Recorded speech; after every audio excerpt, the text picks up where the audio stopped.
धान के खेत में डालने जा रहे हैं यूरिया, और यूरिया के साथ कौन कौन सा प्रोडक्ट मिलाएंगे हम, आइए देखते हैं अपने आगे इस वीडियो में। के साथ ये है अमोनिया सल्फेट।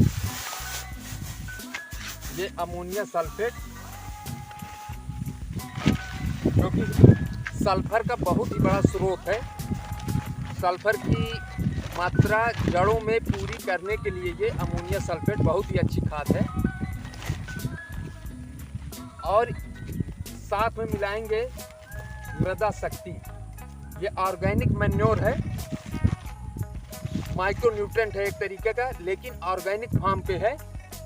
मृदा शक्ति ऑर्गेनिक फार्म पे है और बहुत ही अच्छी माइक्रो न्यूट्रेंट है, सूक्ष्म पोषक तत्वों का मिश्रण है जैविक तरीके में। और दूसरा हमारा ये रासायनिक माइक्रो न्यूट्रेंट, और ये माइक्रो न्यूट्रेंट ये भी है, और ये चिलेटेड है।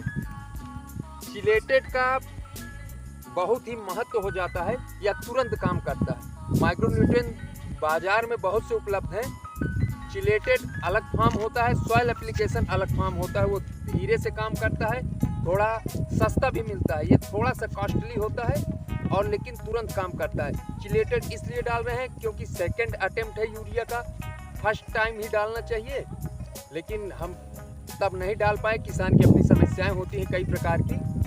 और अब हम इसको भी मिलाएंगे। ये हमारी वेद स्पीड है, चिलेटेड जिंक। इसमें जिंक, फेरस, मैग्नीशियम, मैग्नीज और कैल्शियम बोरान के साथ है। इसका पीएच भी मेंटेन है और सॉल्युबिलिटी, इसकी वाटर सॉल्युबिलिटी 94% है। सबसे अच्छी बात यह है कि वो पानी में मिट्टी के साथ कितना मिक्स होगा। अगर हम 500 ग्राम डाल रहे हैं तो ये 94% हमारे काम आ जाएगा।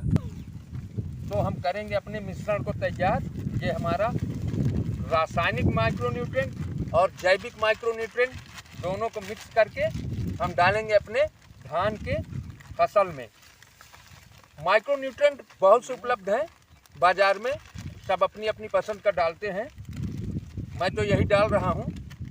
और ऑर्गेनिक मैन्योर भी डालना बहुत ज़रूरी है, क्योंकि दिन प्रतिदिन रासायनिक खादों के प्रयोग से कार्बनिक पदार्थ की क्षमता हमारे खेतों में उसकी उपलब्धता कम हो रही है। तो कुछ हमें ऑर्गेनिक डालना ही चाहिए, फसल चाहे जो हो और फसल की स्थिति चाहे जो हो। ये हमारा कुछ जैविक प्रोडक्ट पड़ते रहते हैं खेतों में, तो मिट्टी हमारी स्वस्थ और हरी भरी रहती है। क्योंकि उत्पादन के साथ साथ मिट्टी भी स्वस्थ रहे, ये भी उद्देश्य बनाना चाहिए। क्योंकि हमारी मिट्टी ही नहीं स्वस्थ रहेगी। सूक्ष्म पोषक तत्वों की सबसे ज़्यादा आवश्यकता होती है।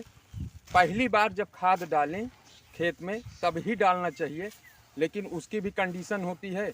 अगर हम डीएपी का प्रयोग कर रहे हैं तो जिंक का प्रयोग नहीं करते साथ में, उसके साइड इफ़ेक्ट हो जाते हैं।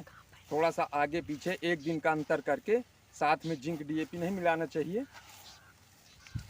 तो अब हम दोबारा में डाल रहे हैं माइक्रो न्यूट्रेंट और हमारी मृदा शक्ति और अमोनियम सल्फेट। यूरिया के साथ हमने 3 प्रोडक्ट मिलाए। अमोनियम सल्फेट जिसे बोलते हैं चांद, और एक चिलेटेड माइक्रोन्यूट्रेंट और एक ऑर्गेनिक मैन्योर माइक्रोन्यूट्रेंट वो भी है। ऑर्गेनिक की बहुत बड़ी आवश्यकता है हमारे खेतों में।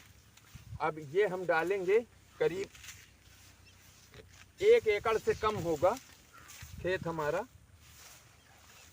और ये पड़ेगा धान के खेत। हमारा खाद पड़ रही है, सेकंड अटेम्प्ट यूरिया का है। और बहुत से प्रोडक्ट आते हैं, कितना प्रोडक्ट डाले किसान, कुछ कन्फ्यूजन में भी पड़ जाते हैं, डालना भी चाहते हैं। तो सबको अपने सही समय पर जो मिल जाता है ये अच्छा होता है। न्यूट्रेंट जिस खेत में पड़ता है, कल्लों की संख्या बढ़ जाती है।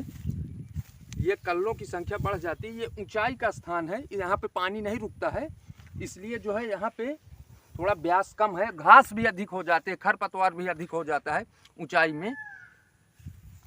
और बाकी धान की कंडीशन देख ही रहे हैं आप, ठीक ठाक है, जैसी होनी चाहिए।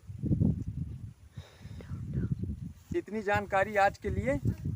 पूरा वीडियो देखने के लिए धन्यवाद। चैनल को लाइक करें, सब्सक्राइब करें और कमेंट सेक्शन में ज़रूर जाएं, अपनी राय दें, जिससे कि आपकी राय किसानों तक मेरे चैनल के माध्यम से मैं बताऊं, उस पर वीडियो बनाऊं और हमारे किसान भाई जागरूक हों, जानकार हों, समृद्ध हों।